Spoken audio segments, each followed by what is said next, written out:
The sun rose over the vast plains of the American frontier, casting a warm golden light across the rolling fields and jagged outcroppings of stone. Life in these parts was harsh and unpredictable, and survival depended on skill, courage, and sometimes sheer luck. Jack Callahan, a rugged cowboy with a reputation for both daring and fairness, had spent years drifting from one small settlement to another, mastering the art of riding, hunting, and living off the unforgiving land. Yet nothing had prepared him for the events that awaited him at the edge of the Blackfeather tribe's territory. He had been drawn there by rumors of a dispute that threatened to erupt into violence.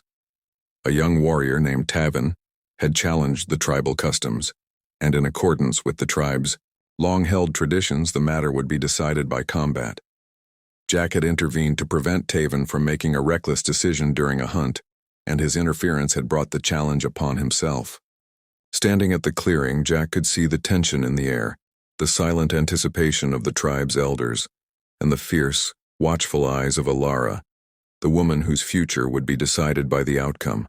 Elara was unlike anyone Jack had ever met. Strong, proud, and intelligent, she commanded respect from everyone around her, even those who questioned the tribal rules. Her engagement to Tavin had been a union of tradition, but it had also been one of choice, or so the tribe claimed. Now the fight between Jack and Tavin would determine her path. The ritual was clear. The victor earned the right to her allegiance, but her personal decision mattered as much as the outcome of the combat. The tension in the clearing was palpable as the two men faced each other, muscles taut, hands poised for swift action. The fight began with a flurry of movement. Jack relied on his years of experience navigating unpredictable situations, dodging Tavin's aggressive swings, countering with precision, and using the terrain to his advantage. Dust rose around them as hooves from nearby horses stamped the earth in nervous rhythm. Minutes stretched into an eternity, every movement measured, calculated, and essential. Finally, with a deft maneuver, Jack brought Tavin to the ground. Silence fell over the clearing as the elders nodded their approval, acknowledging the victor. Now came the moment that would define the lives of all involved. According to tribal custom, Elara had the right to choose whether to remain with Jack or return to Tavin. She stepped forward, her gaze steady and unwavering. Observing Jack over the past days, she had seen his respect for the tribe's rules, his fairness in dealings, and his ability to endure hardship without complaint. There was no fear in her eyes, only a thoughtful consideration of what life could be like with this outsider who had proven himself both strong and honorable.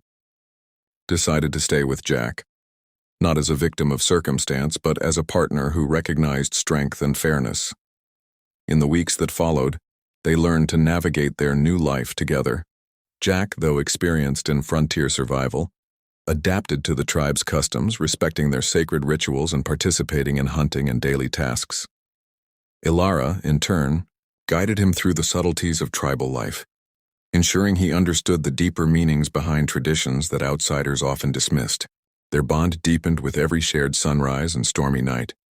The plains, once lonely and vast, became a home filled with shared responsibilities, laughter, and mutual respect.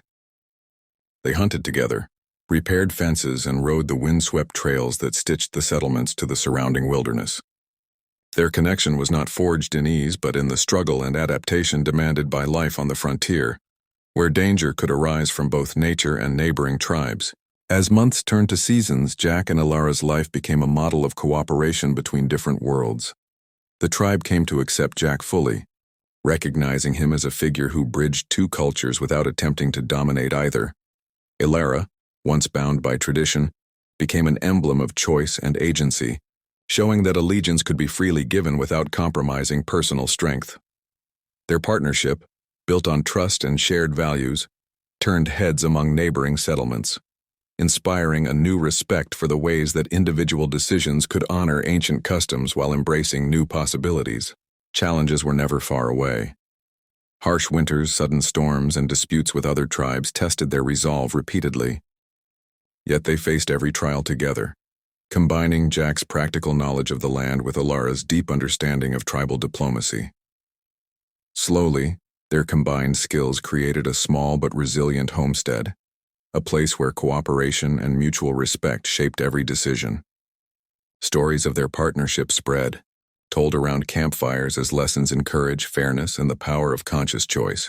By the time the next generation arrived, Jack and Elara had established not only a family but a lasting legacy. Their story was remembered as one not of conquest but of agency and respect.